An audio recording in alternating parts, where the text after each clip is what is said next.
Hola, soy Adela. Bienvenidos al canal de Amigos de la Hispanidad, espero que el vídeo que vais a ver a continuación sea de vuestro agrado. Gracias por ayudarnos a difundir nuestra historia. Estoy encantado de encontrarme en este contexto en Santa Pola. Y bueno, vamos a comenzar de lleno ya en este tema, ¿no? Quisiera como un poco llamar la atención antes que nada sobre el milagro que es el lenguaje, ¿no?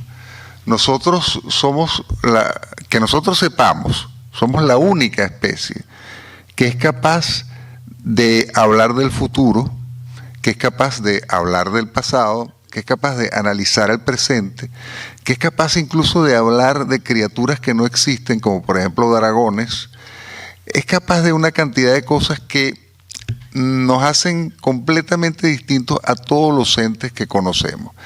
Y nos meten de lleno en un mundo que llamamos la cultura, en el sentido antropológico del término, es decir, aquello que nos conecta con lo propiamente humano, aquello que no es la naturaleza, aquello que nos saca por completo de lo que sería la cuestión genética o la cuestión biológica.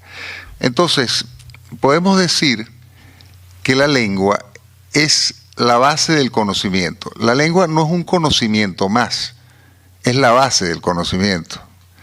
La lengua funda la cultura, es decir, aquello que nos separa de la naturaleza. La lengua también es la fuente principal de comunicación, el lenguaje natural, este que yo estoy usando actualmente para comunicarme con ustedes. Ojo, la lengua, el hombre es creador de lenguajes, de muchos lenguajes, pero privilegia ante todo este, que es el lenguaje natural, que es el que yo estoy utilizando en este momento. Y la lengua también, y por supuesto esto tiene aquí una derivación política muy potente, es una fuente de identidad. Y esta identidad evidentemente tiene una explotación política, como todos sabemos, ¿no? Bien, esta cuestión tan importante que es la lengua, que es el territorio de lo humano, el oxígeno de lo humano, y que es tan importante para la identidad, sin embargo, se encuentra en un estado de desbandada generalizada. Es decir, la mayoría de las lenguas que existen hoy van a morir. Por más intervención que se haga, por más ingeniería lingüística que se haga, la mayoría de las lenguas sencillamente van a morir. Ya vamos a ver por qué. En primer lugar, en el mundo hay actualmente aproximadamente 7.000 lenguas. Cada 2 semanas está muriendo una lengua. Eso ocurre básicamente porque la base poblacional de la mayoría de las lenguas es ínfima. 6.500 lenguas son habladas por el 5% de la población del mundo. Para darnos un orden de magnitud, el solo español es hablado por el 7,2% de las lenguas de los hablantes del mundo. Es decir, el solo español es más que 6.500 lenguas, el solo español. La riqueza del mundo y las oportunidades, por lo tanto, la prosperidad, la posibilidad de tener un futuro en donde 2 más 2 sumen 4 y llegar a fin de quincena, la riqueza está generada en el mundo básicamente por 12 lenguas. La mayoría de las lenguas del mundo solo sirven para andar por casa, es decir, para hablar de la tradición, para hablar de cuestiones que no tienen que ver con ámbitos llamados de prestigio o de relaciones con el Estado, etc. Es lo que se llama, en lengua políticamente incorrecta, lenguas pijama, ¿no?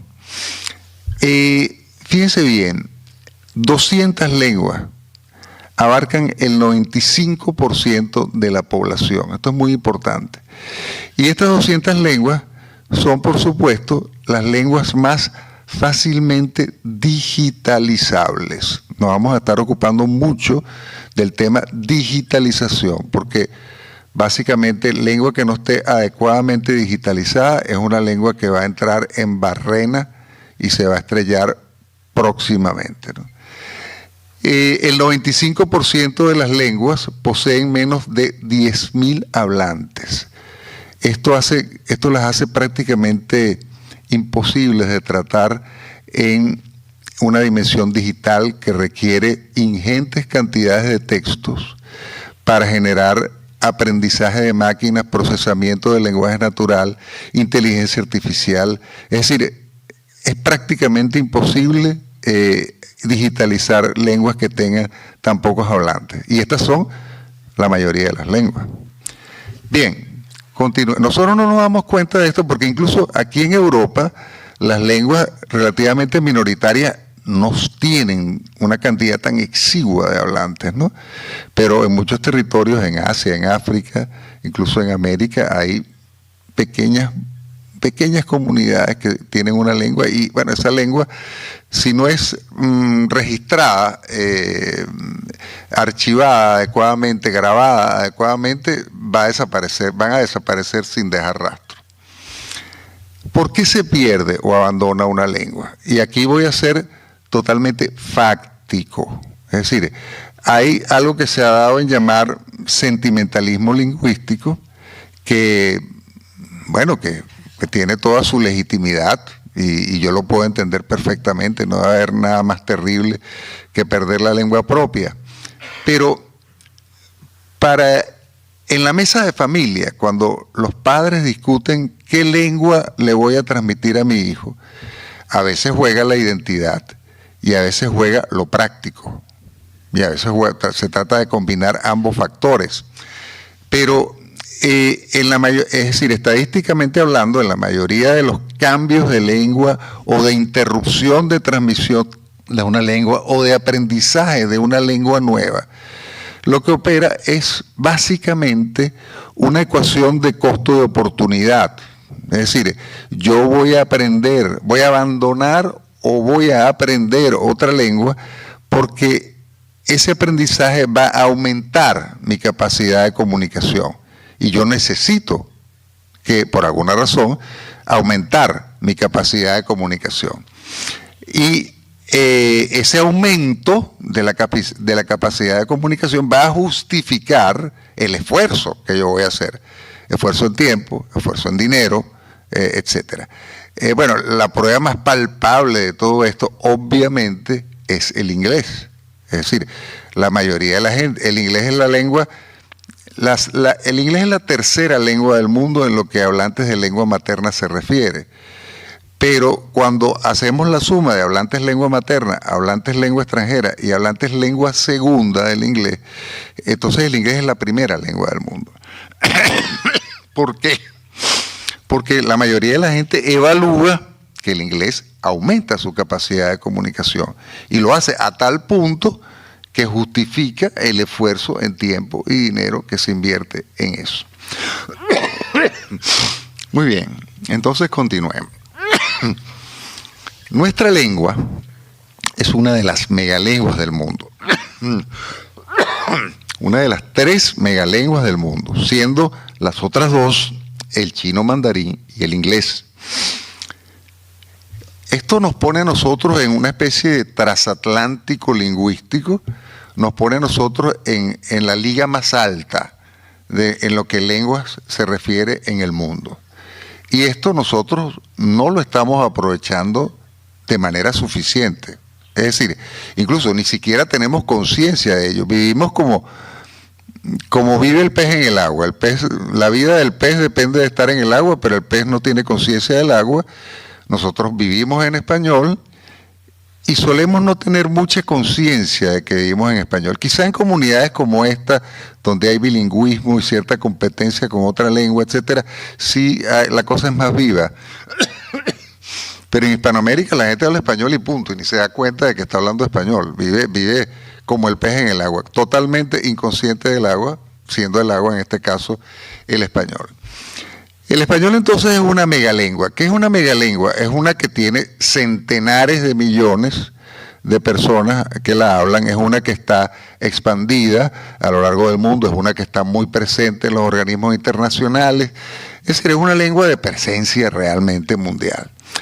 En este sentido, el español es la primera lengua de América. Yo siempre digo, sobre todo aquí en España, porque hay gente que no se ha dado cuenta de esto. El español es una lengua americana de origen ibérico.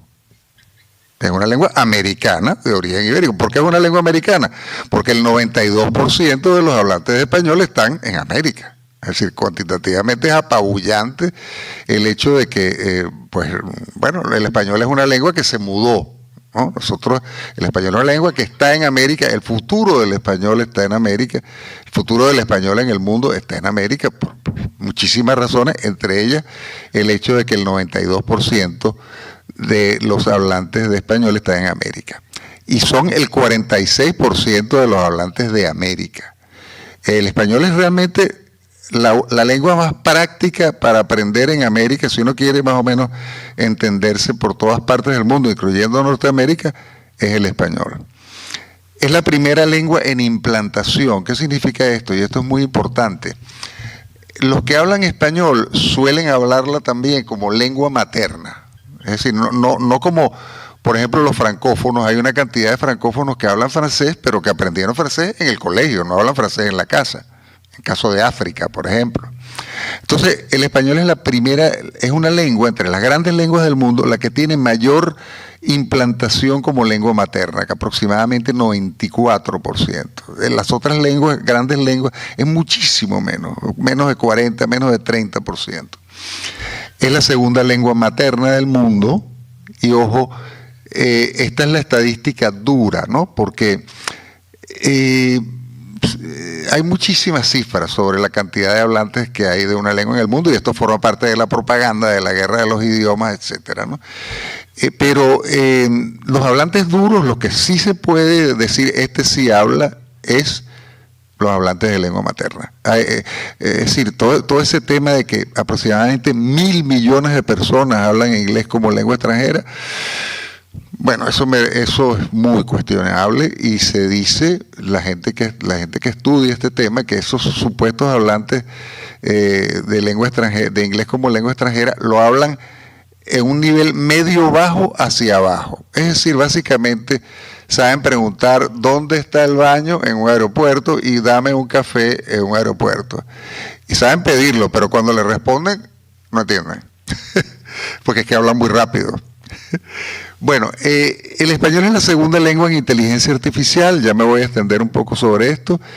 En español se halla el tercer poder de compra del mundo desde el punto de vista de grupos lingüísticos, lo cual realmente nos pone en un grupo de alto poder adquisitivo, contrariamente a lo que se piensa o suele pensarse.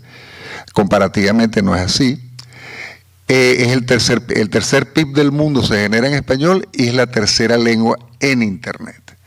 Entonces, tras estas cifras triunfantes, vamos a tratar de explicar rápidamente lo que es el sistema lingüístico mundial, porque en el mundo hay un sistema lingüístico que ha sido descrito por dos personas, Louis-Jean Calvet, un francés, un lingüista francés, y Abraham de Swan, un sociolingüista holandés. Básicamente, ellos han hablado de que el sistema lingüístico mundial funciona como una especie de sistema solar. Un sistema solar sui generis, ¿no? Un sistema solar que tiene en el centro un hipersol, que es el inglés. Al lado o alrededor, rotando en torno a ese sol, hay una cantidad pequeña de soles, 13 soles, entre los cuales se encuentra el español, que sería el nivel supercentral. En torno a esos soles se encuentran unos planetas, que es el nivel central, y más allá de ello encontramos el nivel periférico, que serían los satélites, ¿no? Entonces, ¿cómo funciona esto? Porque hablamos aquí de bilingüismo vertical. Una persona que hable gallego como lengua materna, la segunda lengua que va a aprender no es una lengua del mismo nivel en el sistema. Es decir, no va a aprender, por ejemplo, catalán, va a aprender español. Es decir, por eso es que el bilingüismo es vertical, porque acerca más hacia el centro o hacia arriba, si se quiere asumir ese tipo de nociones, ¿no? Es decir, Evidentemente, un gallego podría aprender catalán como lengua, como segunda lengua. Lo que pasa es que el catalán no le abre tantas puertas como el español. Entonces, la ampliación de la capacidad de comunicación estadísticamente lleva a que las personas no aprenden en primer lugar una lengua del mismo nivel, sino una lengua que esté por encima, que le amplíe la capacidad de comunicación. Por ejemplo, un gallego va a aprender español. Una persona que solo habla español, a la hora de aprender una segunda lengua, no va a aprender francés, ni portugués, ni alemán, que serían lenguas del mismo nivel, sino va a aprender inglés, ¿no? Una persona que solo habla inglés, sencillamente no va a aprender ninguna lengua. Los ingleses son absolutamente, generalmente, la mayoría de los angloparlantes, incluso cultos, incluso gente en el ámbito académico, solo habla inglés, ¿no? ¿Por qué? Porque no tienen, o sea, no hay otra lengua, ellos no vislumbran que haya una lengua que les esté abriendo más puertas de comunicación que la suya. En cambio, el resto de las lenguas del mundo siempre tienen como una lengua por encima. Entonces, ¿por qué se habla de bilingüismo vertical? Lo que mantiene el sistema lingüístico unido son los bilingües. Y los bilingües operan normalmente, a menos que haya ingeniería lingüística, ingeniería social, pero si uno los deja solitos, ellos van a optar por la lengua que más oportunidades les ofrece. Entonces, un catalán aprenderá español, un catalano parlante ahora aprenderá español y no gallego, un hispanohablante aprenderá inglés y no francés, alemán, etcétera. Y un inglés o un angloparlante sencillamente no aprenderá ninguna lengua. A mí me impresiona en Venezuela cómo estadounidenses vivían 20 años en Venezuela y no hablaban español. Es decir, increíble, porque todos los venezolanos, clase media ilustrada, pretendían o querían hablar en inglés, le hablaban en inglés, ellos estaban encantados de que les hablaran en inglés y total, nunca aprendían español. Eso no puede, para ponerles otro ejemplo muy claro, a mí siempre me daba risa, dice, ¿qué talento para los idiomas tienen los holandeses? No tienen ningún talento para los idiomas, lo que pasa es que tienen que aprender una lengua que les abra posibilidades de comunicación. Y de hecho, los pueblos que tienen grandes lenguas suelen no estar muy dotados para las lenguas, porque sienten que están en un universo lingüístico de tal magnitud que no tienen que estar viajando, ¿no? Muy bien. Entonces tenemos las lenguas centrales. Bueno, así funciona el sistema lingüístico mundial. Pero este sistema lingüístico mundial está de caída y de salida. Vamos a tratar de explicar por qué. Esto ha funcionado hasta hace nada, pero actualmente, dado el procesamiento del lenguaje natural y la inteligencia artificial, el sistema que acabo de explicarles está fracturándose, está disolviéndose, porque la traducción y la interpretación automática están llegando a unos niveles impresionantes bueno, no voy a decir de perfección todavía, pero sí de calidad bastante importante. Les cuento una pequeña anécdota ilustrativa de lo que estoy diciendo. Mi hija mayor se casó en febrero en Chile y ella vive en Canadá. Los invitados venían de todas partes del planeta, aquello era una boda global, ¿no? Entonces, en la ceremonia íbamos a leer mensajes y esos mensajes, por supuesto, estaban en español, pero la mitad de las personas que venían no hablaban español.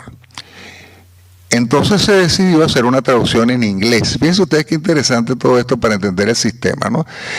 ¿Por qué se hizo la traducción en inglés? No es porque fueran anglófonos los que no hablaban español, sino porque todas esas personas que hablaban otros idiomas distintos al español hablaban inglés, ¿no? Entonces ahí el inglés funciona como la lengua hipercentral, perfectamente, la lengua central del sistema. Ahora, ¿qué ocurre? Yo le doy a mi hija mi texto, un texto obviamente como buen padre amante de su hija, un texto lleno de afectividad, de guiños, de contexto familiar, es una cantidad de cosas. Es decir, no era un texto científico de artículo de revista arbitrada, que es un texto que denota y ya.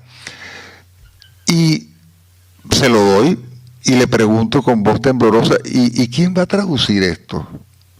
Y ella me responde con una gran sonrisa, Deep L. ¿Deep L?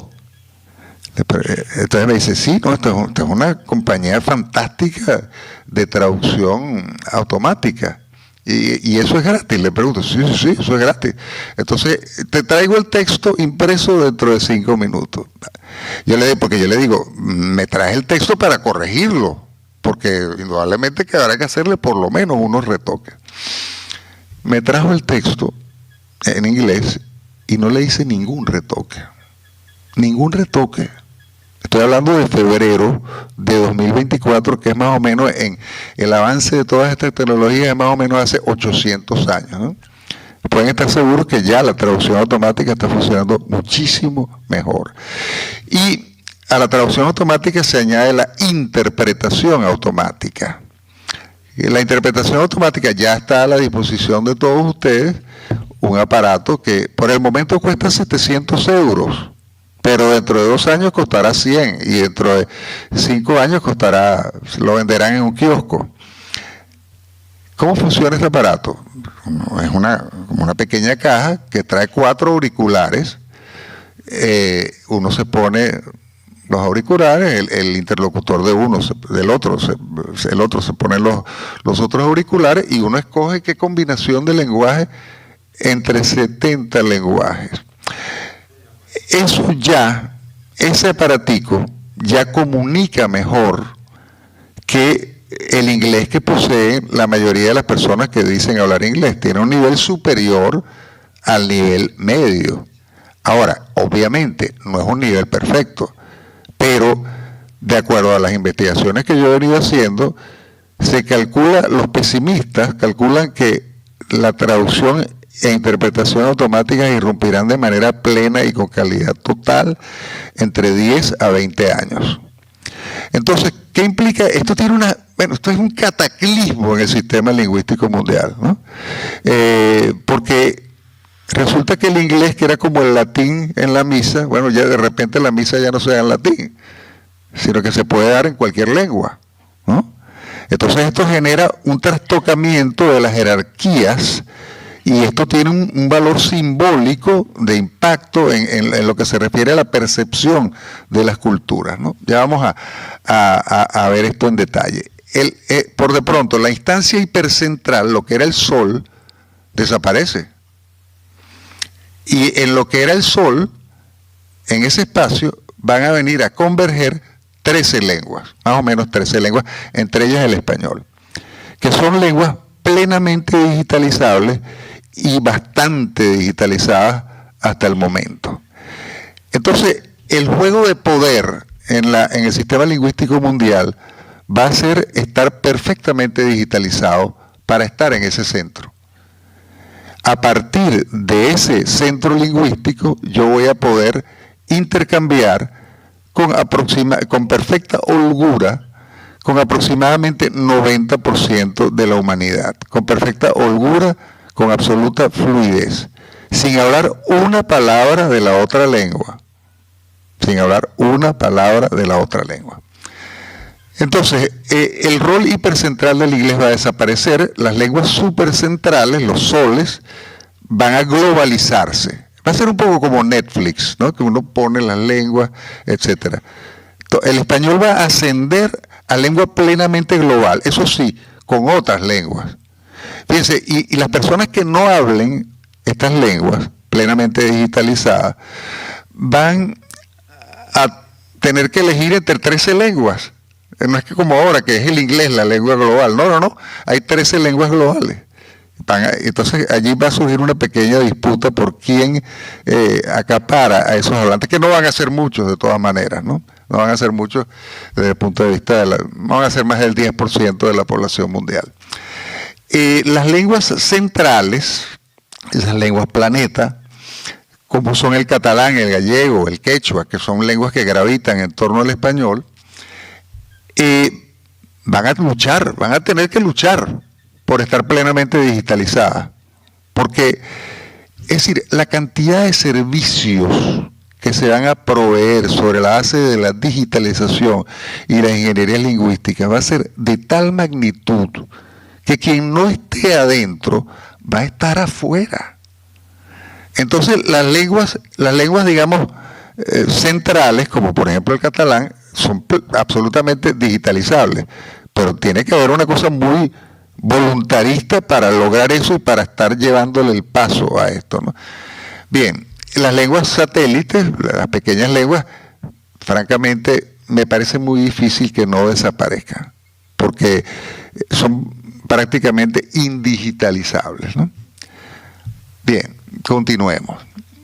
Las consecuencias de la caída del sistema, donde hay cosas muy buenas para nosotros los hispanohablantes con la caída del sistema. Es decir, el hecho de que el inglés ya no sea el centro del sistema y que nosotros entremos en una especie de oligopolio que administra el centro del sistema simbólico del mundo, nos pone en una posición absolutamente extraordinaria, ¿no? Entonces, el poder blando anglosajón va a mermar, lo cual confieso que no me saca ninguna lagrimita. Las lenguas supercentrales van a constituir un oligopolio cultural real, ¿no? Va a haber entonces 13 lenguas mundiales que nada más poniéndome los aparaticos yo intercambio con 90% de la humanidad. El atractivo cultural va a sustituir la necesidad lingüística. Fíjense, yo voy a ir hacia las otras culturas por el hecho de que me atraigan y no por necesidad de comunicación. Esto es un cambio drástico. La misión del Instituto Cervantes, por ejemplo, British Council, Goethe Institute, todo eso tienen que revisarlo, porque las clases de idioma va a haber que cambiarlas por clases de flamenco, clases de cocina, o sea, atractivo cultural, que la cultura se vuelva atractiva, porque ya no va a haber la necesidad de aprender el idioma. Va a haber mayor dominio de las lenguas maternas supercentrales, porque miren, a mí me da risa cuando la gente dice que hay que aprender 5 lenguas, 3 lenguas, 20 lenguas, pero miren, yo no sé, yo soy una persona con muy escaso talento para las matemáticas. Y si a mí me dijeran que yo tengo que aprender, cuando chiquito, me hubieran dicho, tengo que aprender 5 matemáticas, oye, me habría suicidado. Y hay gente que no tiene talento para las lenguas.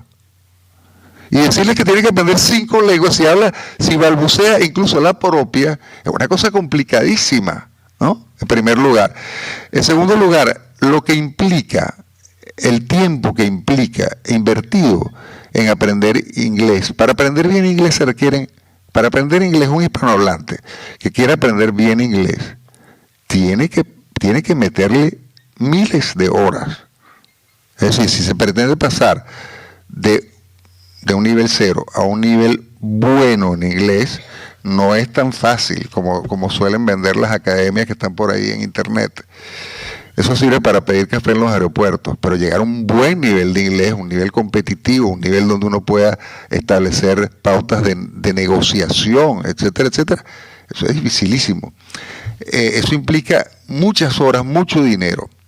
Esas horas, ese dinero, yo pienso que la enseñanza de las lenguas en los institutos, etcétera, a mediano plazo van a terminar por ser desplazadas por profundización en la propia lengua, lo cual me parece una extraordinaria noticia, porque más vale tener un bisturí electrónico, que tener 100 machetes, ¿no? Es decir, hay mucha gente que habla 4 o 5 idiomas, fulano habla 8 idiomas. Bueno, me gustaría saber cuál es el nivel que tienen esos idiomas. Y si no hay uno que domine particularmente bien, pues mire, no ha ganado mucho.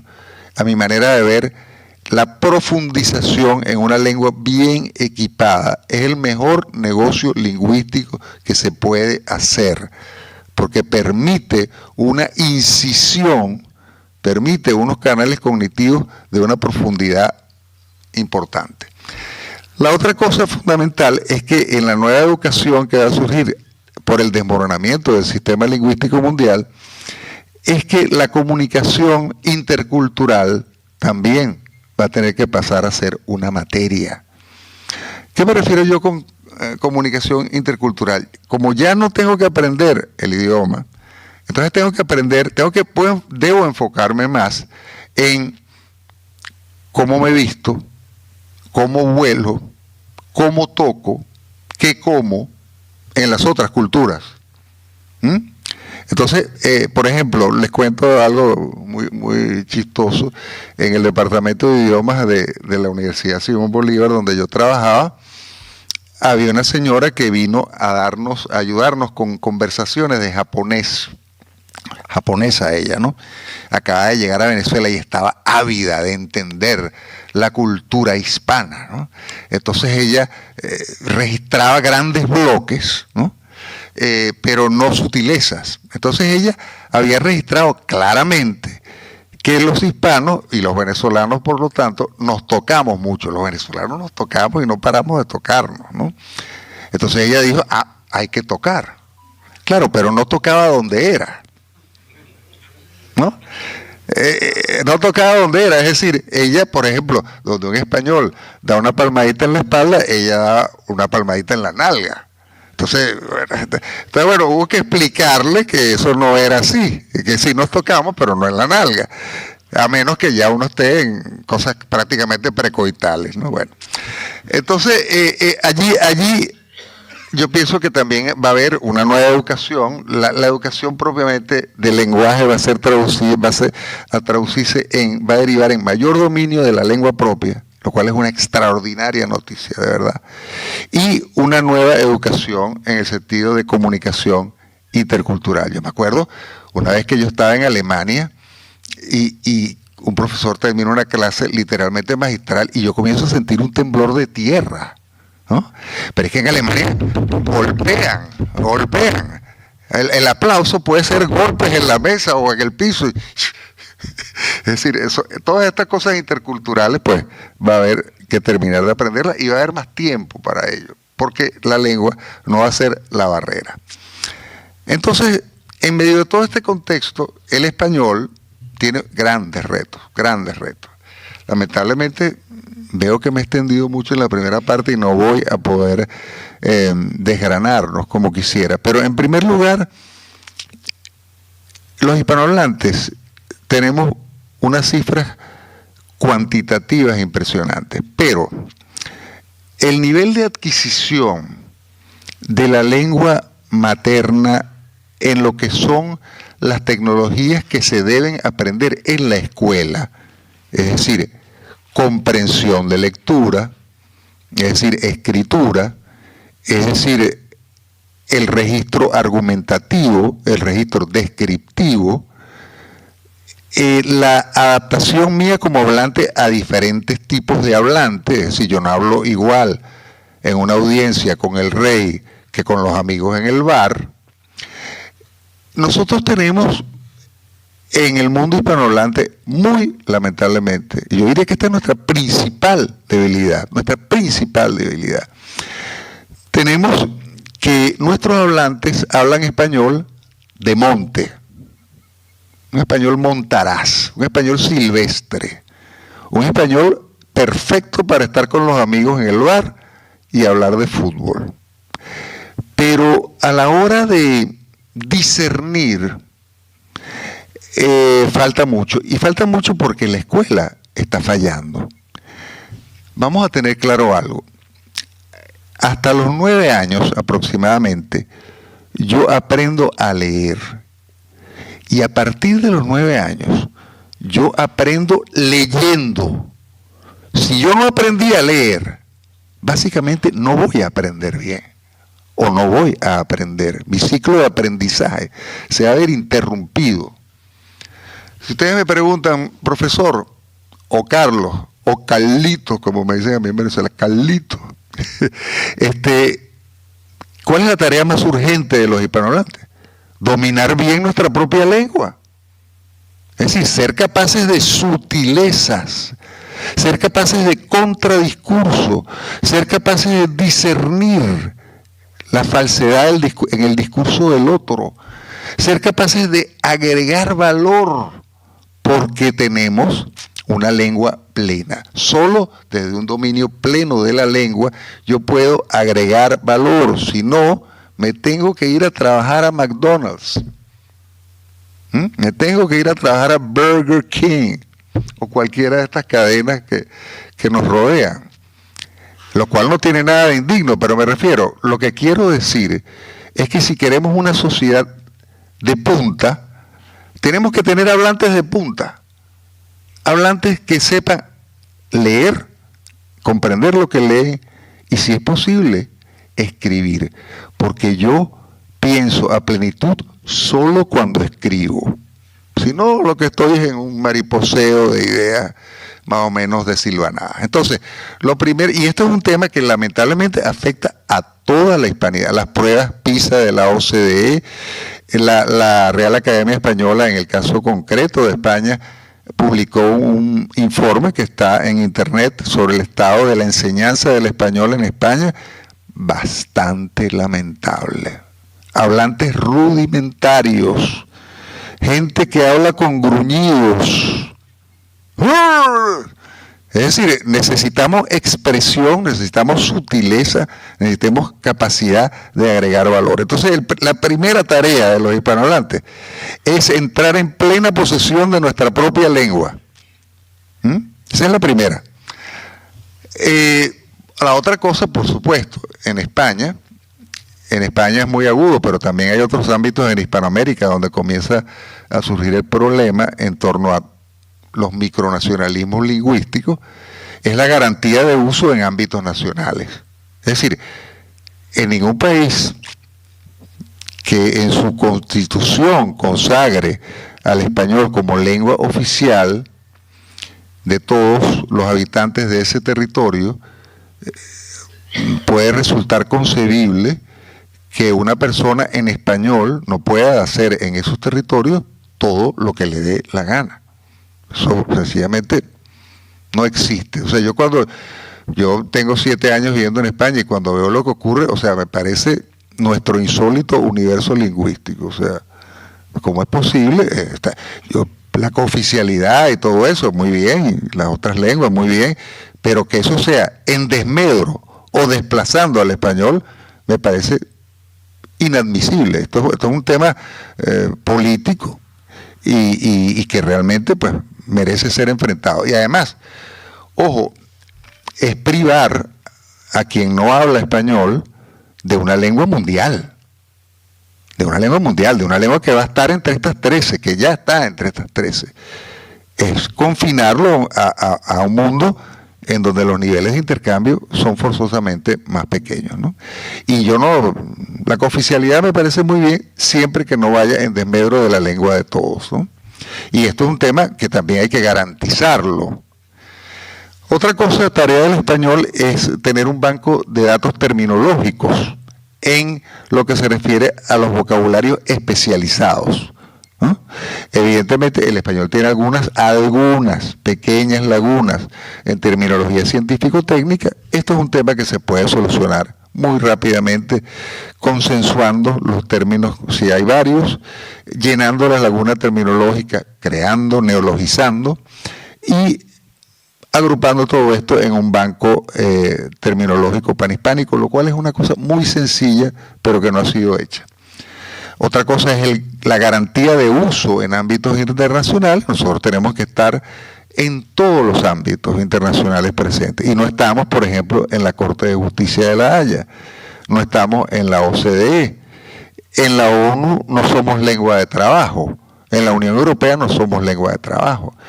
Y eso porque los países hispanoamericanos básicamente no se dedican al asunto, y España, que tiene una dirección general del español en el mundo, en el seno del Ministerio de Asuntos Exteriores, está muy ocupada con promover las lenguas regionales en Europa.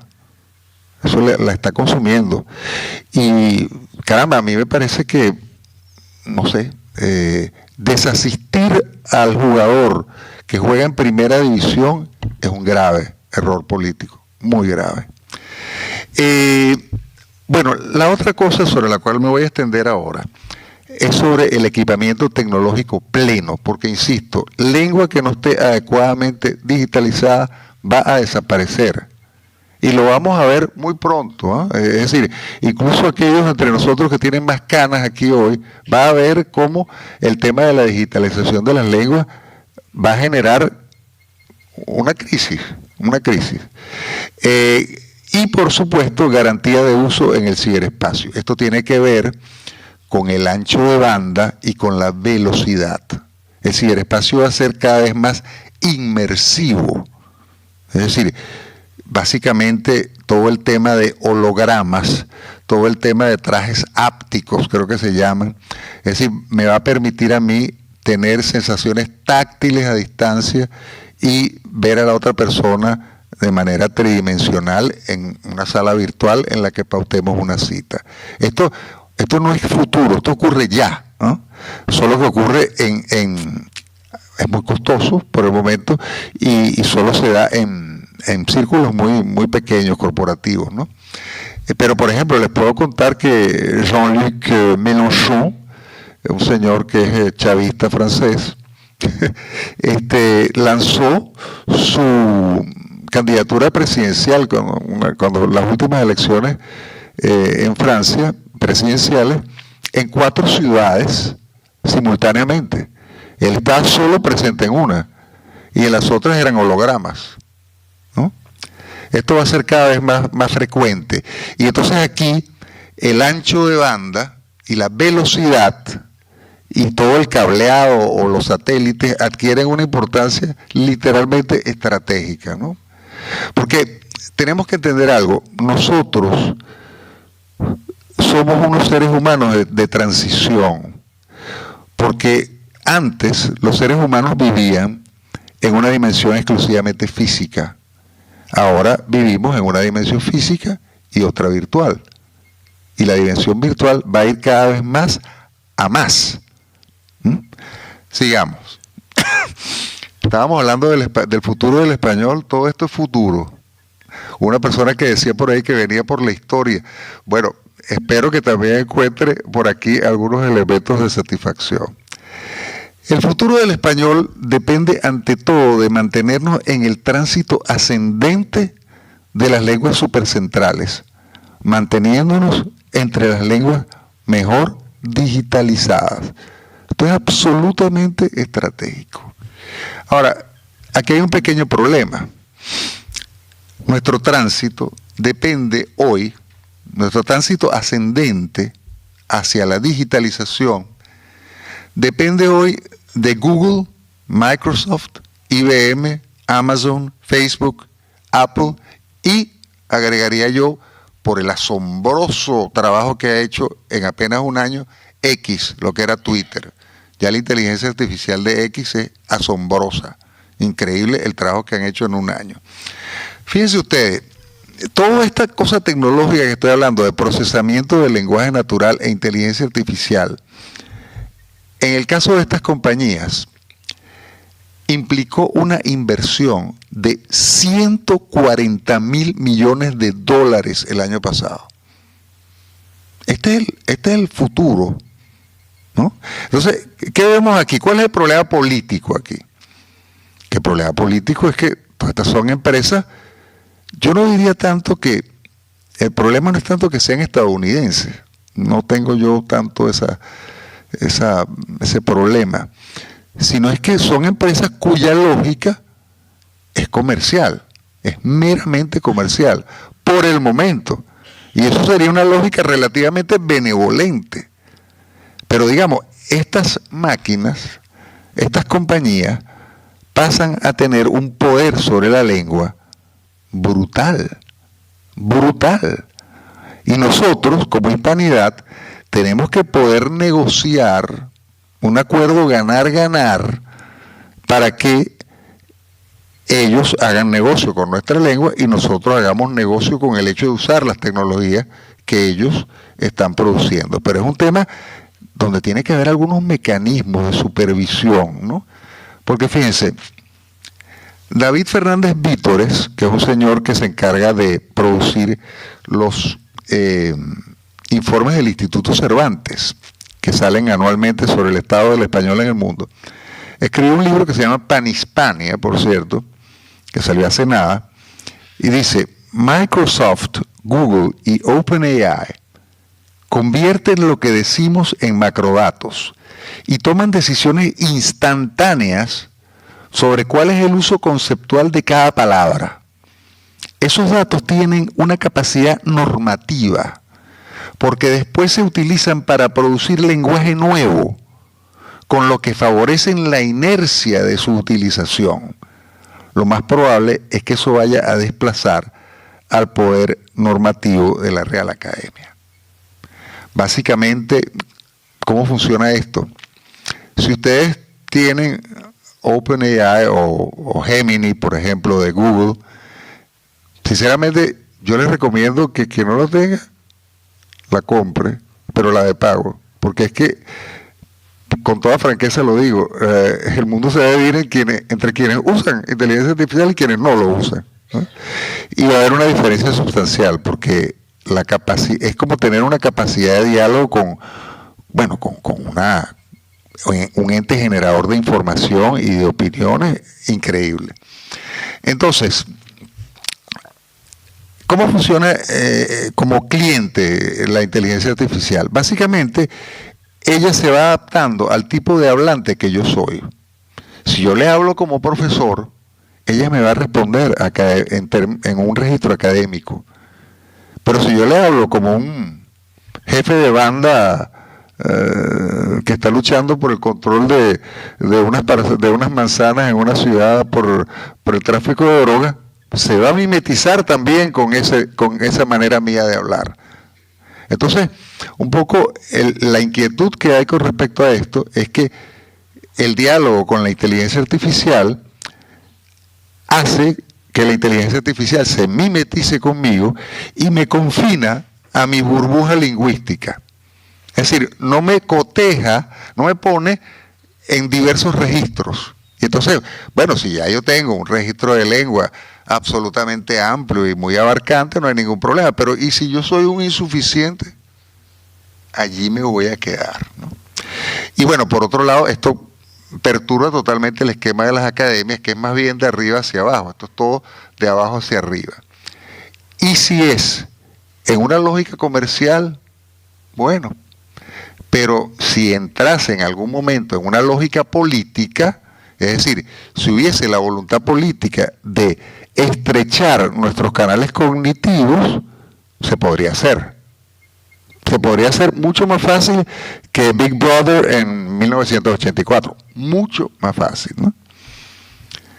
¿Cuáles son los riesgos de la digitalización en manos ajenas? Porque una de las lenguas más digitalizadas del mundo es el español, pero porque somos un tesoro de clientes para unas compañías que no tienen nada que ver con nosotros y que solo les interesamos como cofre del cual sacar ganancias comerciales. ¿Cuáles son los riesgos de la digitalización? Bueno, que quedemos cada uno aislado en su burbuja lingüística, ¿no? Yo hablo, ella se adapta a mi registro, ella va mensurándome como hablante, tanto oral como por escrito. Y entonces ella me va respondiendo en mi registro, ¿no? Bueno, ahí puedo quedar yo aislado, como cualquier persona que solo tiene amigos y solo se reúne con sus amigos y cuando lo sacan de allí y va a hablar con el jefe ya está tartamudeando, bueno, así. La degradación de la lengua podría ser un objetivo político, que no lo detecto por el momento, pero podría ser. Podría incluso generarse un proceso de divergencia lingüística en la medida en que la inteligencia artificial se adapte tanto a cada uno de nosotros que termine privilegiando modos de hablar muy segmentados. Por otro lado, ojo, la inteligencia artificial es progre, es californiana, es la costa este de los Estados Unidos, piensa así, ese es su sesgo. Y hay que confrontarla. Cuando uno se pone a discutir con ella diversos temas, se da cuenta, por ejemplo, todas las tesis negrolegendarias están asumidas, etcétera. Es decir, hay un sesgo totalmente del este de los Estados Unidos, y hay que estar muy alerta con esto y uno contrarrestarlo. Y la otra cosa es sencillamente la soberanía digital. Es decir, la cantidad, miren, Google sabe más de mí que yo mismo. Estoy convencido de eso. Sabe más de mí que yo mismo. ¿Sabe? Es decir, puede predecir mi futuro mejor que yo. Entonces, ¿cómo responder al tema, a estos retos? Hasta el momento ha habido una respuesta hispánica dispersa a la digitalización ajena. Ha habido un sistema de inteligencia artificial que se llama María, que está ubicado en España, con una supercomputadora que está en Barcelona, etcétera. Todo eso es magnífico, pero muy pequeño, en términos, cuando los comparamos con los 6 grandes grupos, ¿no? Está Leia, que tiene que ver con el buen uso del español en las máquinas. Y aquí sí hay una vertiente que es interesante, porque son convenios de la Real Academia con Microsoft, o convenios de la Real Academia con Google. Ese es un camino que a mí me parece que hay que transitar más a fondo, pero no solo a nivel de la Real Academia Española, sino a nivel de la Asociación de Academias de la Lengua Española, es decir, a nivel panhispánico. Aquí en España salió el PERTE de la nueva economía de la lengua, que implica unos créditos para quienes se metan en estas áreas de 1.200 millones de euros en 2 años. Eso es un esfuerzo colosal. 1.200 millones de euros es mucha plata, pero no es nada comparado con los otros, de todas maneras, ¿no? Pero de todas maneras, ya este tema ha sido en España captado, su importancia ha sido conceptualizado y se ha traducido en presupuestos, ¿no? Y en Hispanoamérica, nada. Vamos a decir, hay unos excéntricos metidos en una universidad, en unos cubículos que están haciendo algunas cositas, pero son acciones aisladas y de pequeña escala, lo cual es absolutamente lamentable. Es como si tú entregaras a tu hijo en manos de una persona que no conoce. Es decir, la lengua es nuestro más preciado tesoro, por Dios, y está en manos de personas que no conocemos. Estamos dependiendo de la administración benevolente que ellos hagan de esto. Ahora, la respuesta panhispánica a la digitalización ajena es plenamente factible, en términos ganar-ganar. Porque nosotros somos un gigantesco mercado. Entonces, esa es nuestra carta. Nosotros somos un gigantesco mercado. Pórtate bien, porque somos un gigantesco mercado.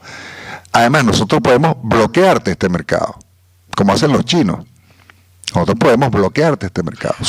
Con esas dos bases, gigantesco mercado y posibilidad de bloqueo, nosotros debemos abrirnos a una negociación de mutuo beneficio con las grandes tecnológicas para pactar mecanismos de auditoría y revisión para estar seguros de que con nuestra lengua no se está jugando. Esto es un tema importantísimo, importantísimo, y nadie lo está viendo, nadie está hablando de esto, ¿no? Bueno, sigamos. Entonces, nosotros los hispanohablantes, y en esto no somos muy originales, estamos viviendo en una realidad física y en el ciberespacio. En el ciberespacio tenemos un acceso vía ancho de banda y velocidad aceptable en la mayoría de las ciudades, pero hay algunas diferencias entre campo y ciudad y entre países. Sin embargo, en términos generales, el español es la tercera lengua en la red, 7,9%. El 70% de los hispanohablantes tiene acceso efectivo a la red. El 55,3% usa internet a diario. La usa además 8 horas al día. Es la segunda en redes sociales, es la segunda en canciones y series, y es la segunda en ChatGPT, a quien yo llamo cariñosamente Gerardo Pérez Torres, y es la segunda en Gemini también, ¿no? No me voy a extender mucho en eso porque ya se me está acabando el tiempo y me falta mucho que contar, pero vamos llegando al corazón del asunto. Nosotros los hispanohablantes tenemos una gran escala, 500 millones de personas. Nosotros tenemos una lengua común, ojo, una. Es decir, es importante esto, es una, no es 1000 lenguas, es una lengua. Una lengua, mucha gente, una lengua. Eso genera lo que yo llamo la diversidad cultural efectiva, porque cuando tienes 500 millones de personas, eso forzosamente implica personas muy distintas. Pero como estas personas muy distintas tienen una sola lengua, interactúan efectivamente entre ellos. Y esto genera unas posibilidades de combinación y especialización absolutamente extraordinarias. Entonces nosotros tenemos una gran escala, una lengua común y un territorio compartido. Es decir, el ciberespacio.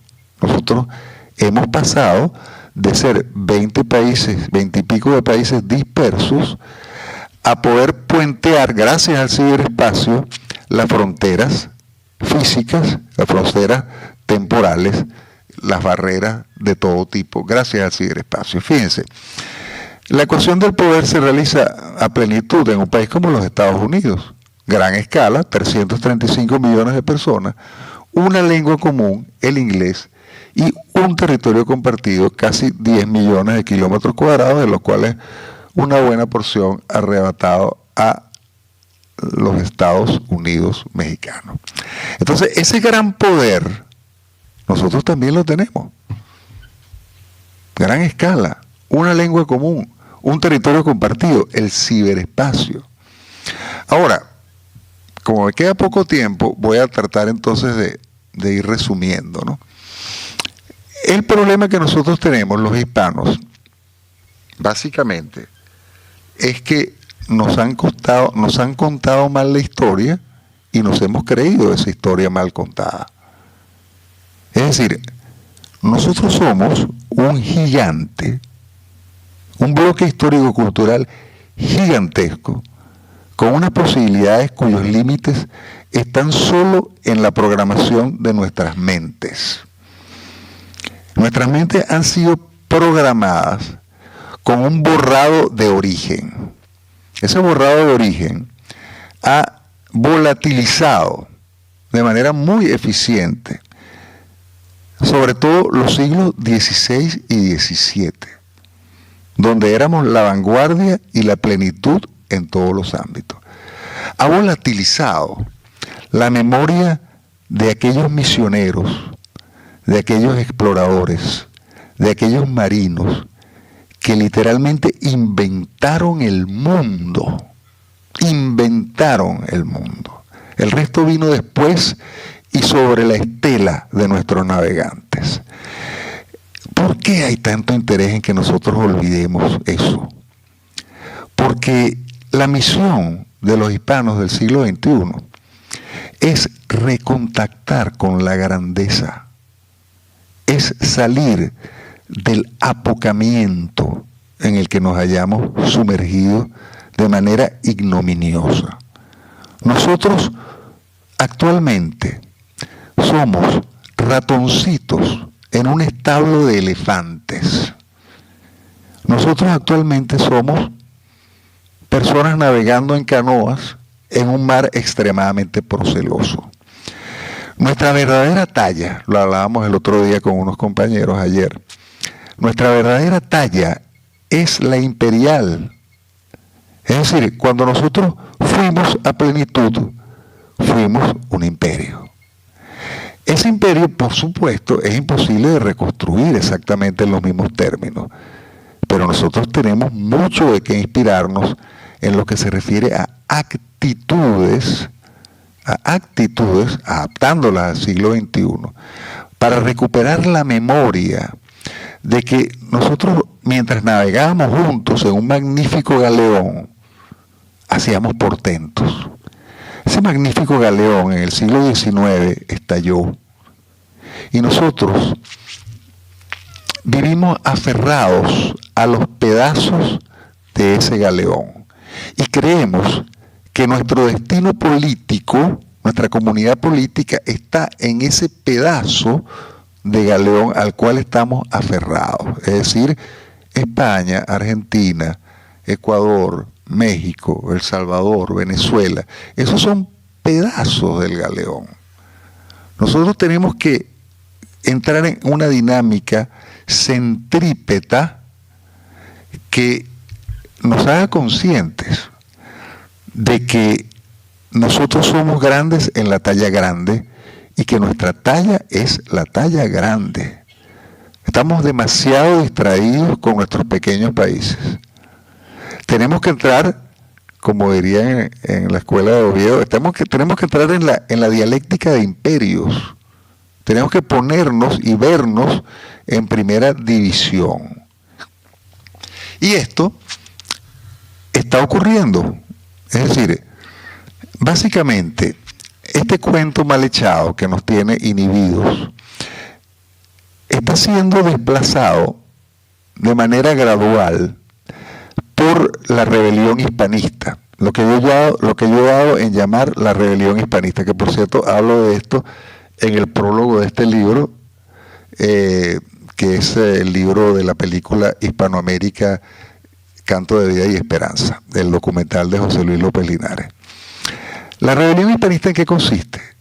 Básicamente, nosotros los hispanohablantes nos hemos hartado del cuento que nos han echado y hemos comenzado a revisar la historia y nos hemos dado cuenta de que hemos sido puestos ante espejos deformantes, que nosotros no somos enanos deformes, engendros ignominiosos, sino magníficos cuerpos totalmente dotados para caminar erguidos por el mundo.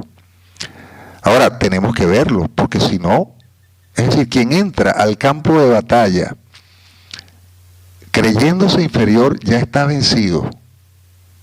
Nosotros fuimos capaces de plenitud y podemos volver a ser capaces de plenitud.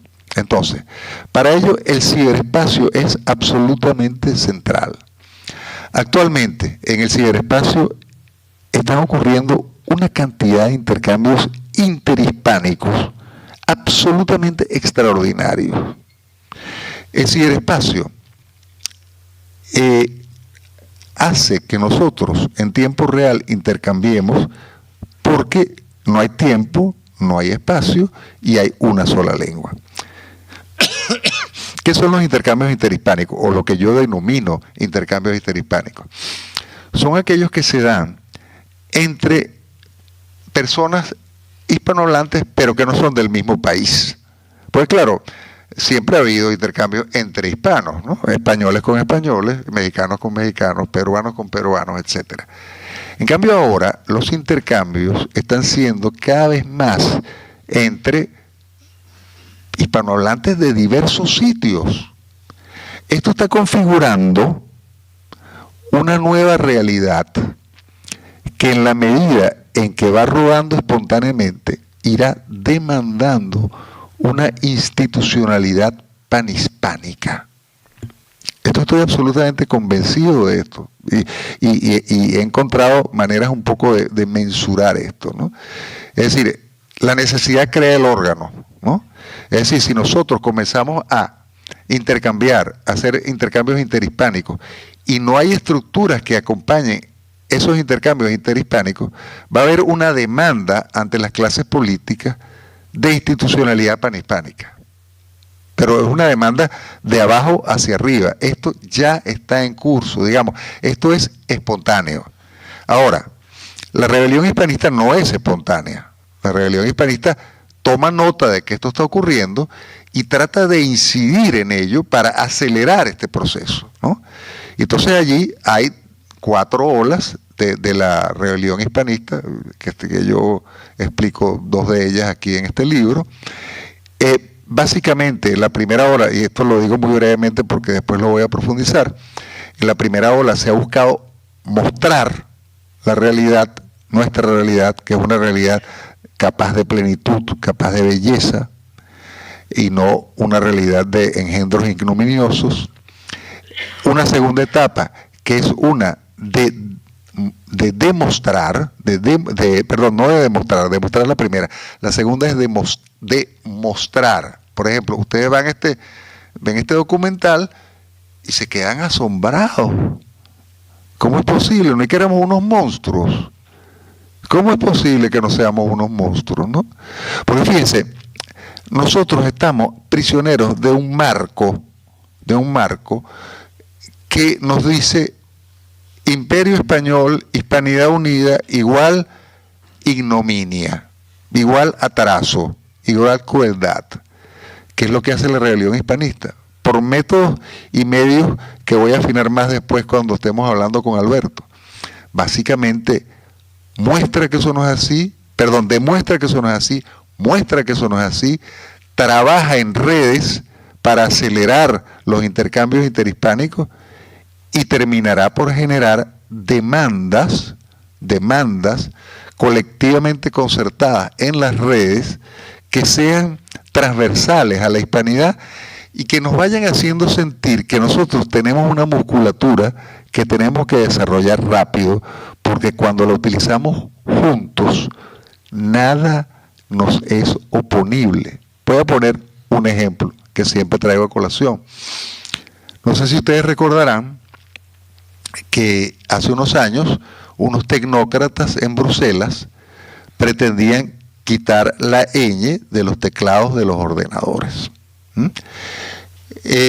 Bueno, y eso sencillamente por una razón de escala, en fin, unas consideraciones que tendrían su econometría muy bien montada. Caramba, apenas surgió el anuncio de eso, comenzó un movimiento espontáneo, absolutamente panhispánico, de abajo hacia arriba, donde participó todo tipo de personas, en el sentido de que nadie nos iba a quitar la ñ de los ordenadores. ¡Cono! Nadie nos iba a quitar la ñ de los ordenadores. Y eso fue tan efectivo que los tecnócratas retrocedieron. Porque los tecnócratas ante 500 millones de personas retroceden. Los mercados ante 500 millones de personas retroceden. Entonces, nosotros tenemos que aprovechar a plenitud el ciberespacio, darnos cuenta de que en la medida en que tomemos iniciativas allí conducentes y transversales, eso nos da una idea de nuestra fuerza, y que en la medida en que tomemos noción cabal de nuestra fuerza real, pues comencemos a calibrar el costo de oportunidad que significa estar separados, que es un costo de oportunidad terrible, ¿no? Entonces, bueno, para concluir rápidamente, porque estoy como rematando, yo diría que en un camino desbrozado por el conocimiento y la rebelión hispanista, 500 millones de personas hablando cabalmente una lengua bien equipada y plenamente digitalizada, en un ciberespacio libre, ancho, rápido y accesible, configuran el marco de poder, desde donde podemos regresar a la coescritura de la historia. Todo gravita en torno a mantener la lengua española, que es la locomotora de nuestro futuro y de nuestro presente. Yo vengo de Caracas, a 8.000 kilómetros de aquí, ustedes me están entendiendo perfectamente y yo no tengo que hacer un contorsionismo lingüístico para que me entiendan. Eso es un milagro, eso es un continente simbólico de comunicación que tiene un valor político que tenemos que cultivar y que tenemos que empujar. Sobre la base del español, sobre la base de la cantidad de personas que hablan en español, sobre la explotación adecuada, estratégica del ciberespacio, tenemos un futuro luminoso. Muchas gracias.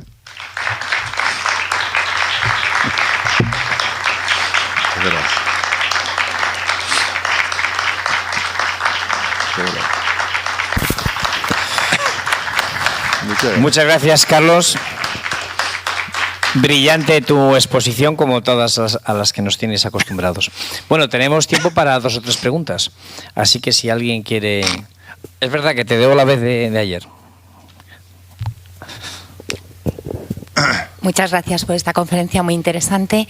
Y bueno, más o menos la ¿Puedes lengua, hablar más fuerte? Que vale, no la puedo. lengua la estás utilizando como comunicación y además es cierto porque la comunicación se utiliza el lenguaje para hacer comunicación y es muy importante. Y todos estos avances tecnológicos avanzan en eso, en la comunicación, que es una forma de meternos el... Espera, estoy muy nerviosa. Es una forma de deshacer los vínculos en común, porque el castellano ya no es importante, ya pueden traducirlo de cualquier forma, pero yo creo que nosotros le tenemos que dar un valor diferente, que es la integración, porque lo que hace el lenguaje es integrarte. Yo he vivido en otros países que son anglohablantes, en comunidades muy cerradas rurales, y a mí el vehículo que ha sido de integración ha sido el hablar su propio idioma. Con eso me he integrado, si no haces guetos con otros idiomas. Lo mismo se puede utilizar nosotros con el castellano, con integrar. La gente que venga, por mucho que tengan apps, tengan cosas para traducirse y demás, no va a ser lo mismo. Te tienes que integrar, tienes que respetar la cultura, las tradiciones. Entonces, creo que tendríamos que nosotros darle, y no te parece que es importante, no tanto como comunicación, como forma de llegar a todos, sino ir a lo propio, a la integración, si la gente habla tu idioma? ¿Puedes puntualizar la pregunta? Es que no sé a qué Iba a tengo que decir yo que responder. si entendiste la pregunta, porque la pregunta, defínela, ¿cuál era? A la pregunta en concreto. Sí, que porque el lenguaje no deberíamos de utilizarlo como una herramienta para que la gente se integre y tú te integres en otro país cuando vaya, más que comunicación, ya que hay avances tecnológicos que eso te lo van a suplir. Y es una forma de quitarte los vínculos que tienes con los demás, que es el lenguaje. Claro, vamos a ver. En la medida en que uno se muda, obviamente va a querer no hablar a través de una máquina, ¿no? Me parece que en la medida que uno se muda, que uno quiere integrarse, que uno quiere establecer unos vínculos realmente efectivos, pero digamos, ya esos son el bloque de la gente que está aprendiendo idiomas, no lo está haciendo porque se muda. Pero claro, cuando uno decide establecerse en otro país, evidentemente sí me parece que siempre va a ser más importante hablar de viva voz que a través de un aparato, ¿no? Pero la mayoría de la gente en la humanidad que viene, me parece a mí, va a ser bastante nómada digital. Y sus implantaciones van a ser más o menos temporales, ¿no? Entonces, imagínate tú una persona que vive en 5 países, que tenga que aprender 5 idiomas, también eso es difícil, ¿no? Si estamos visualizando una persona que vive en Caracas y se muda a Canadá, pues sí, le tocará aprender inglés o francés, y si se muda de manera permanente. Pero si estamos hablando de nómadas digitales o de viajeros circunstanciales o de turistas, evidentemente que la maquinita va a ser absolutamente primordial. Pero si estamos hablando de mudarse de país, claro, evidentemente ya eso implica mucho más que una comunicación circunstancial. Totalmente de acuerdo contigo si es eso lo que estamos hablando. Carlos, de Venezuela a Venezuela, porque creo que este hombre que te va a preguntar ahora también es venezolano.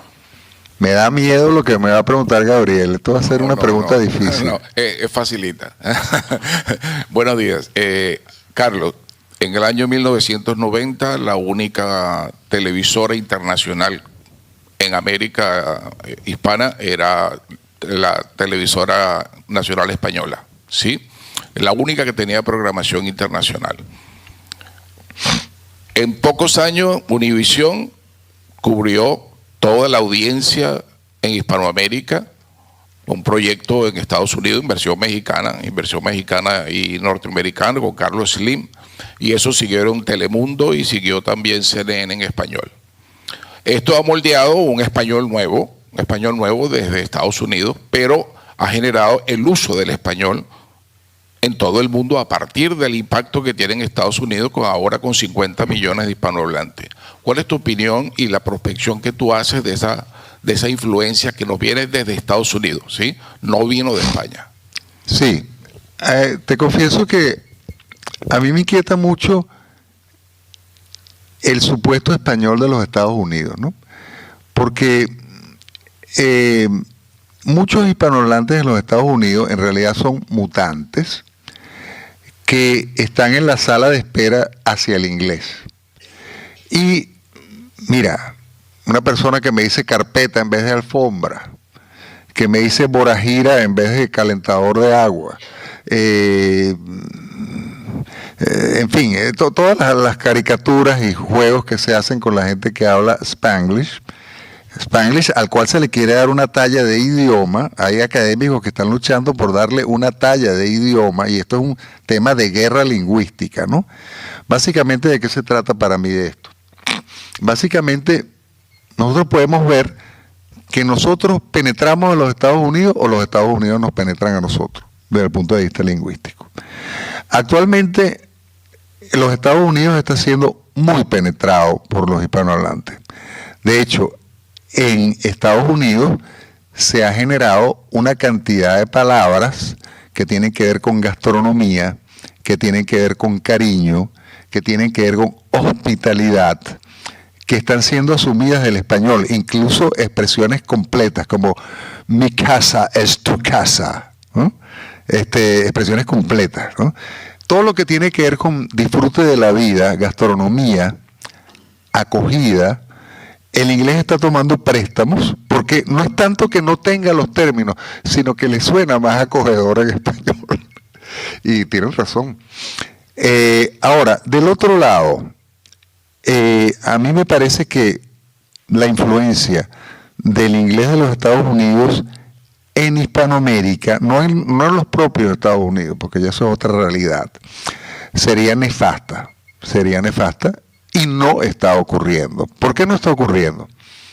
Porque nosotros no nos sentimos solos. Nosotros, como yo venía explicando cómo funciona el sistema lingüístico mundial, nosotros aprendemos muy mal otros idiomas, los hispanohablantes de Hispanoamérica, salvo la clase media ilustrada transnacional, que existe más o menos en todas partes. Hay una clase media ilustrada que cree que sus hijos deben hablar inglés, soñar en inglés, tomar sopa de letras en inglés, etcétera, etcétera.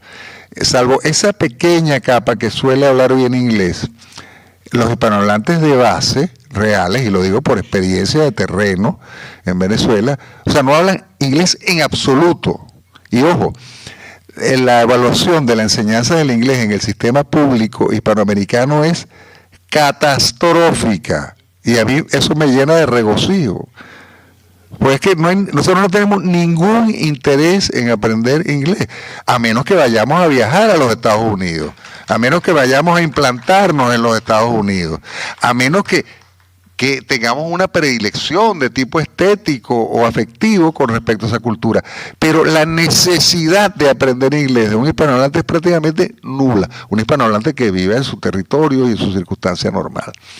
Entonces, yo le temo a que actualmente hay una Academia Norteamericana de la Lengua Española con sede en Nueva York, que forma parte de la Academia de la Lengua Española, de la Asociación de Academias de la Lengua Española. Yo le temo un poco a que esos términos, esas maneras de hablar inglés, español, absolutamente interferido por el inglés que tienen muchos hispanohablantes en los Estados Unidos, nos impregnen. Sin embargo, me parece muy poco posible por lo que acabo de decir. El español es lengua materna, la enseñanza del inglés es nula, por lo tanto estamos relativamente resguardados. Sí quisiera decir algo sobre el futuro del español en los Estados Unidos. El futuro del español en los Estados Unidos depende esencialmente de que los hispanohablantes se cambien los cuentos que se cuentan. Porque con los cuentos que se cuentan, el hispanohablante en los Estados Unidos está predestinado a ser jardinero. Está predestinado a ser el señor que limpia. Está predestinado a eso, es decir, ese es el marco mental. Ahora, en la medida en que yo reconecto de manera distinta con los ancestros y me lleno de orgullo, pues eso cambiará las actitudes. Y en ese momento, los Estados Unidos pasará a ser un país bicultural y bilingüe, no antes.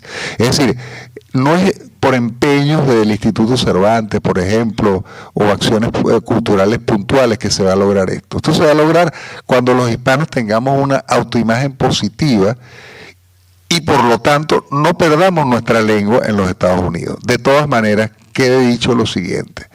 Si ustedes se meten en el sitio web de la Casa Blanca, ustedes entran, Casa Blanca, y entonces ustedes verán que hay un botoncito que aparece donde dice Spanish. Usted aprieta ahí y todos los contenidos que están en inglés aparecen en español.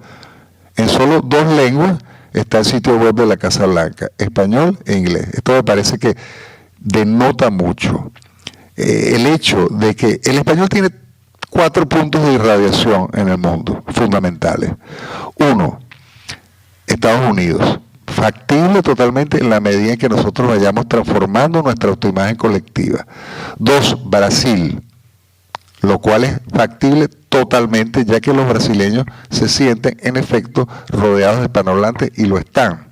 Y además el español es una lengua que abre más puertas que el portugués, de difusión más mundial que el portugués. Entonces, en el sistema de bilingüismo vertical que veíamos, el español es más apetecible que el portugués, ¿no? Por otro lado, el otro gran punto de irradiación del español es la Unión Europea. Y ese es el trabajo de España. Y España está distraída con la promoción de lenguas regionales en la Unión Europea. Muy distraída, muy distraída. Y eso es grave, porque estamos desasistiendo nuestro atleta medalla de oro, ¿no? Y por otro lado, por supuesto, China. Es decir, la gente me dice, ¿cómo es eso de China? Bueno, esto es un tema que tomé de Marcelo Gullo que me parece muy interesante. Fíjense ustedes, China es un país que detesta el mundo anglo, por la historia, ¿no? El mundo anglo sometió a China a cuestiones oprobiosas, ¿no? Todo el tema del opio, etcétera, etcétera. Y los chinos tienen muy buena memoria. Los chinos necesitan, para comunicarse con el resto del mundo, una lengua indoeuropea. Una lengua indoeuropea, porque el chino, para aprender chino, yo necesito en promedio 5 a 6 veces más tiempo que para aprender otra lengua indoeuropea. Entonces, por más que China logre posicionarse cada vez más como potencia mundial, el hecho de aprender su idioma, y siendo que además el inglés está instalado como, tiene una capacidad instalada como lengua vehicular, y lo que hemos hablado de traducción automática, China necesita una lengua indoeuropea. Y esa lengua indoeuropea, tenemos que decirle nosotros, no tiene que ser el inglés, podría ser el español. Imagínense ustedes, podría ser el español perfectamente. Y por cierto, China tiene muy buenas relaciones con España y con el mundo hispánico, porque tienen una memoria imperial y nos ven todavía como imperio. Y no nos ven como enemigos. Entonces, nosotros debemos poner desinteresadamente a la orden nuestra lengua en China para que sustituya al inglés como la lengua que ellos usen para irradiar hacia Occidente como lengua indoeuropea, que es el español. Gracias, Carlos. Bueno, ya estamos... Listo. No, espera. Te iba a decir que ya hemos cumplido el tiempo, pero había 2 peticiones más de preguntas de David y de Alberto. Vamos a acabarlas y ya luego... Perfecto. Prorrogamos 5 minutos. Bueno. Muchísimas gracias, Carlos. Como siempre, fenomenal la presentación. 2 preguntas muy cortas. Primero, tu lectura de la polémica que hubo en Brasil respecto al español, con la interferencia de Francia, Alemania e Italia. ¿Cuál es tu lectura? Y segunda, ¿qué línea de trabajo crees que va a tomar el mundo anglo ante la amenaza existencial que supone el español, no solamente para los Estados Unidos, sino también para mantener la hegemonía en el poder blando? ¿Qué líneas de trabajo? Ya las he indicado, el Spanglish, por ejemplo, promocionar el Spanglish. Después también lo hemos visto cómo se dice español de México, Castilian, español de Argentina, etcétera, etcétera. Concrétame la segunda pregunta, por favor. ¿Qué líneas de trabajo utilizaría el mundo anglo para hacer frente a la amenaza existencial que supone la subida del español como lengua universal, particularmente en los Estados Unidos? Bueno, gracias. Perdona que haga este pequeño inciso antes, ¿no? Yo al enemigo que más le temo no es el enemigo anglo, sino el enemigo interno. Instaladísimo en España, instaladísimo en Hispanoamérica. es que están subordinados, es que como dice Marcelo Gullo, que tiene toda la razón, son la mano de obra gratuita más barata de la civilización anglo, ¿no? Es decir, en España hay una cantidad de personas que consideran, han comprado la leyenda negra, consideran que la obra de España en América fue oprobiosa, y entonces se erigen en justicieros, ¿no? Y juegan del otro lado, en América, con la víctima, ¿no?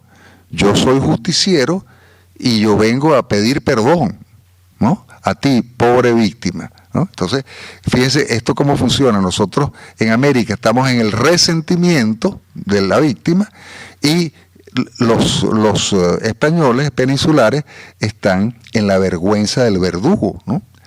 Estas personas que están por todas partes en España y en América también, pero desde otro punto de vista, básicamente yo los llamo los oficiantes del apocamiento y la disolución, porque ellos se visten de justicieros, pero en realidad lo que están es en una forja de 24 horas del apocamiento de lo hispano. Es terrible, de verdad que, digamos, el tema de cambio de relato es una tarea urgentísima y bueno, pienso que está en curso, pero tenemos que acelerarla.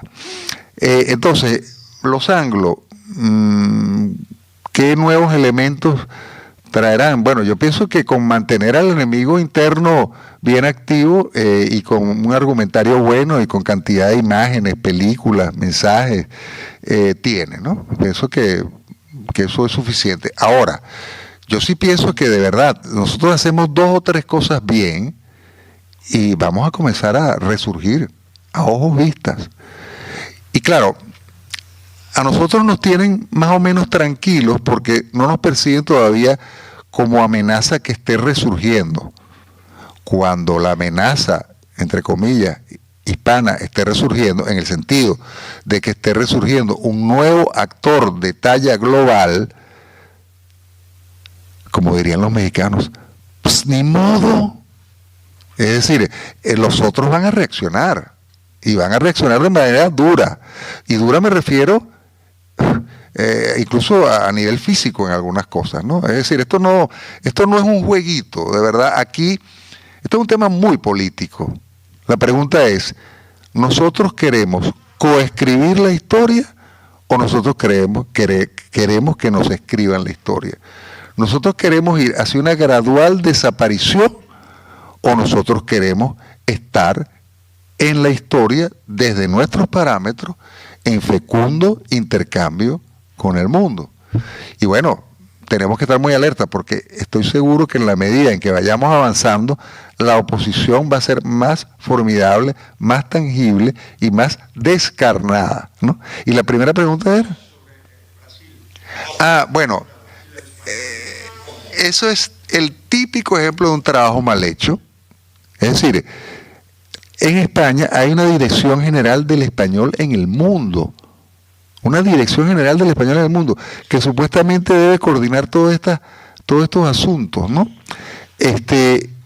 Y a mí me parece que a todas luces no lo hizo, en el sentido siguiente: esa dirección ha tenido que convocar, reunir, ablandar, argumentar ante todos los embajadores hispanoamericanos en Brasil para todos juntos, no solo España, ir y hacer el cabildeo necesario en las diversas instancias brasileñas.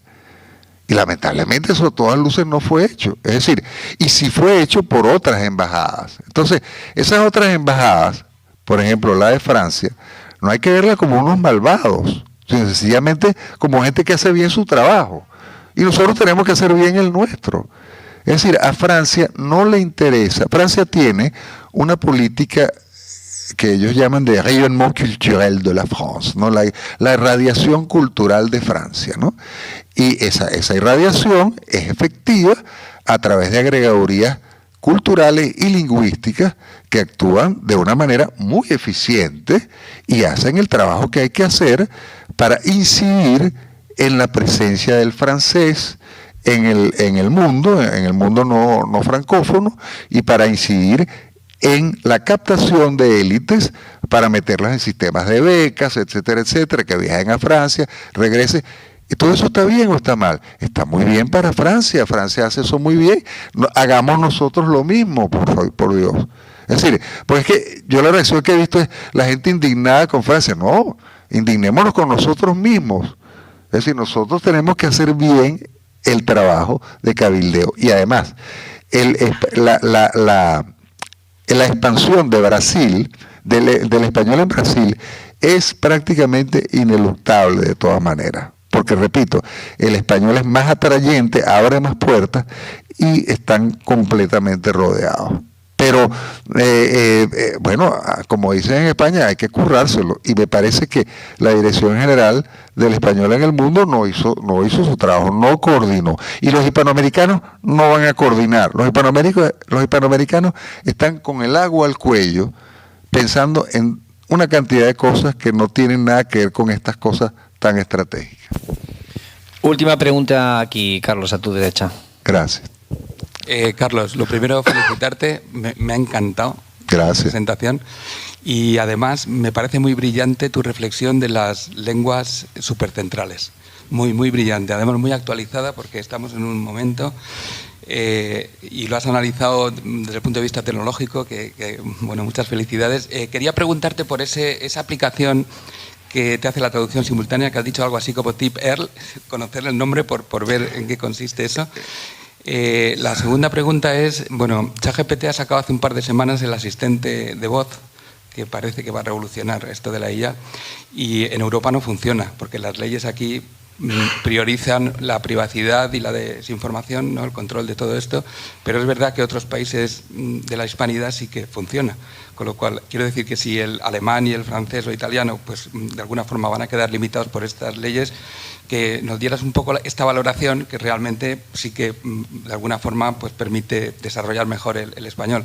Y luego la otra cuestión es que parece que a nivel geopolítico... Se me van a olvidar las preguntas, perdón. La pregunta es que la valoración tuya de que la legislación europea limita el desarrollo en Europa de aplicación de la IA, pero no en la hispanidad, no en el resto. Párate allí entonces, quédate con el micrófono porque quiero ir una a una porque si no se me va a olvidar. Mira, hay que ser cuidado. La inteligencia artificial, para mí, es el gran debate después de la invención del fuego. No digo la imprenta, digo el fuego. Es decir, el mundo nuevo está comenzando. Nosotros pronto vamos a ser redundantes. Nosotros pronto vamos a comenzar a vivir en ideas que no hemos concebido nosotros mismos. Esto no hay quien lo pare. Entonces, y quien lo pare se queda fuera. Entonces, es decir, a mí me parece iluso pensar que se le pueden poner puertas al campo. Es decir, esto es un alud. Esto es un alud. La renta básica universal va a tener que venir. Va a ser la manera de sobrevivir. Porque pronto los trabajos, por ejemplo, traductor-intérprete, que era una carrera excelsa, que requería unas sutilezas espirituales y culturales absolutamente extraordinarias. Mejor ser fontanero. Mucho mejor ser fontanero actualmente. En serio.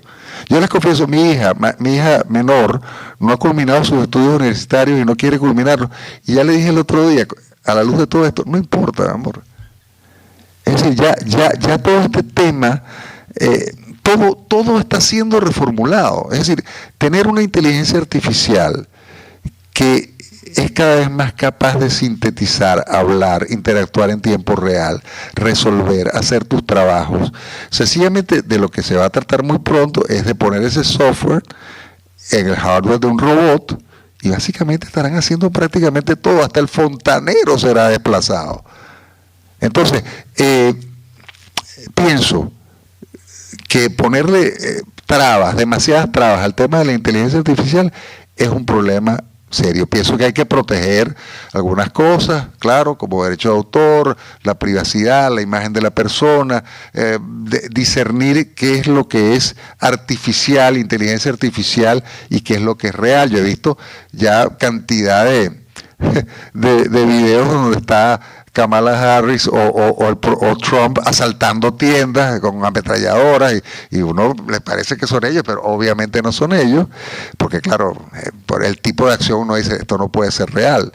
Pero sí tiene que haber una legislación que acompañe, sí tiene que haber alguna regulación, pero en la medida en que esa legislación sea muy restrictiva y nos ponga en desventaja con respecto a otros que si suelten más la inteligencia artificial, nos hace correr el serio riesgo de quedar fuera. Yo pienso que tenemos que tener una actitud adaptativa y que acompañe esto y que tenga en cuenta el hecho esencial de que nuestra capacidad de agregar valor, nuestras escalas meritocráticas van a estar cada vez más cuestionadas. Yo estoy absolutamente seguro, perdonen, esto puede sonar conspiranoico, ¿no? Pero yo estoy absolutamente seguro de que este tema no está siendo hablado abiertamente y en todas partes porque es de unas consecuencias inimaginables y relativamente inmediatas. Estamos hablando de 10 años máximo.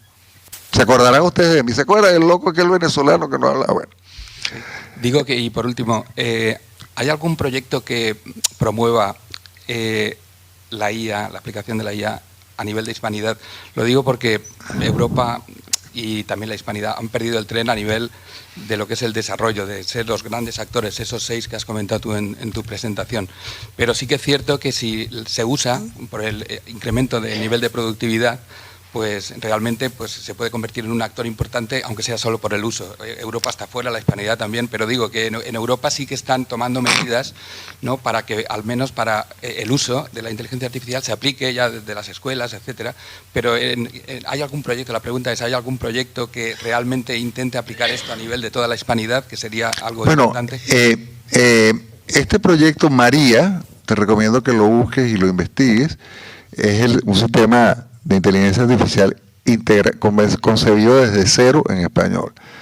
Pero digamos, es el tema de que son iniciativas poco dinámicas, muy dependientes de presupuestos públicos y, bueno, con unas cifras que palidecen ante los 140.000 millones de dólares de los que hablé en un momento, ¿no? Pero miren, yo soy muy optimista en el sentido siguiente. Nosotros somos 500 millones. O sea, somos un mercado ineludible para estas empresas. Nosotros lo que tenemos que establecer y establecerlo panhispánicamente, es en qué términos vas tú a trabajar, establecer mecanismos de supervisión de manera tal de que no estemos entrando en un gato encerrado de constreñimiento cognitivo, ¿no? Muchas gracias. Muchas gracias. Todo depende, mire, somos una de las pocas culturas cuyo futuro depende de lo que ella misma haga. Así que manos a la obra. Muchas gracias.